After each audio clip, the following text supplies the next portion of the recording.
At 9:51, looking ahead, the Army-Navy game returns to Baltimore this weekend, renewing one of the most storied rivalries in sports. The football battle at M&T Bank Stadium is just 2 days away. And ahead of kickoff, the celebrations are already underway. Just yesterday, NFL legend RG3 and USAA honored local service members in the Inner Harbor, gifting 2 retrofitted vehicles as part of their Recycled Rides program. And this morning, we are joined by Army play-by-play announcer Rich DeMarco and Navy play-by-play announcer Joe Miller to get a preview of America's game. Good morning, gentlemen.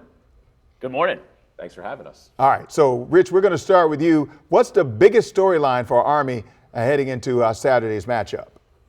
Black Knights bowl eligible after winning their last game, final regular season game. Had to come from behind on the road at UTSA 27-24. So that's been the storyline of an accomplishment of reaching a bowl game. Army will play in the Fenway Bowl up in Boston coming up near the end of December. And Army, with that win, playing well heading into this Army-Navy game. Last year it was Army, which came in 11-1, was upset by Navy, really put a little bit of a fly in the ointment in what otherwise was a spectacular season. And I think this year Army seeing, hey, this game's decided by just a couple of plays one way last year. Why can't it be like that this year? So that's really, I think, the big thing heading into this game, a game which Army's waited 1 year for.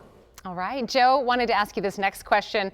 When you think about what stands out most about this year's Navy team, what comes to mind? What would you say? I think the explosiveness on offense this season. Blake Horvath, their quarterback's had a tremendous season.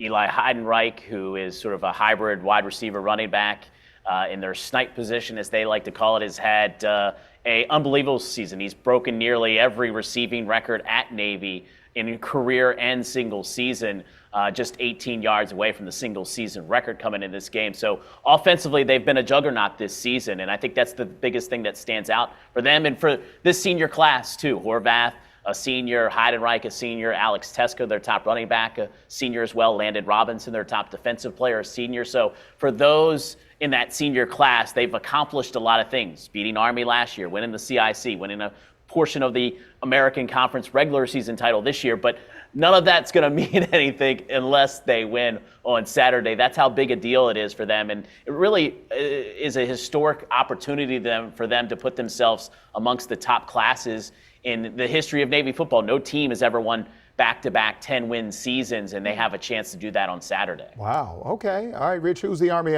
player that you think could have the biggest impact on the game? Yeah, I go back and forth. I think it's going to be on the offense because I really think Army has to move the football to keep the ball out of Navy's hands in this game.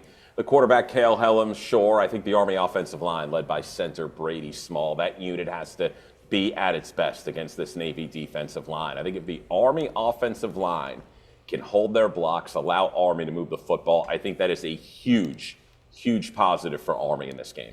Okay, Joe, similar question to you. Which Navy playmaker should fans be watching on game day? Also want to mention their uniforms, right? That's one of the major hallmarks of this game. Deal, yeah. I don't know if that factors into this, but no doubt. The uniforms are honor of the 250th anniversary of this country, the USS Constitution, which is a ship that was back in 1794, so there's some history associated with that ship as sort of the image that they've tried to sort of instill on their uniforms this season. But as far as standout players, I mentioned Heidenreich, a couple of guys too on the defensive side of the field, Mark Anthony Parker and Coleman Cauley, both are inside linebackers, 2 playmakers that have had great seasons for them.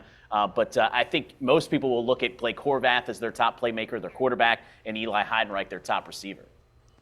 This is a very important game because it's the national game between 2 of the service academies. So this is great for the entire country.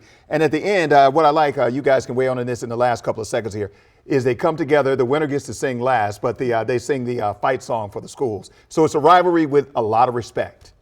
Oh, absolutely, and that's what makes it beautiful, right? They're going at each other for 60 minutes on the field, 3 hours on the field, and they're arm in arm at the end of the game. And in the reality, they're teammates on the greatest team in the world, in this country. All right, look, it's America's game. We are looking forward to it every single season. Yes. And here we go. Rich DeMarco, Joe Miller, certainly appreciate talking to you gentlemen today. Thank you. Take care. Thanks for having us. Thank you.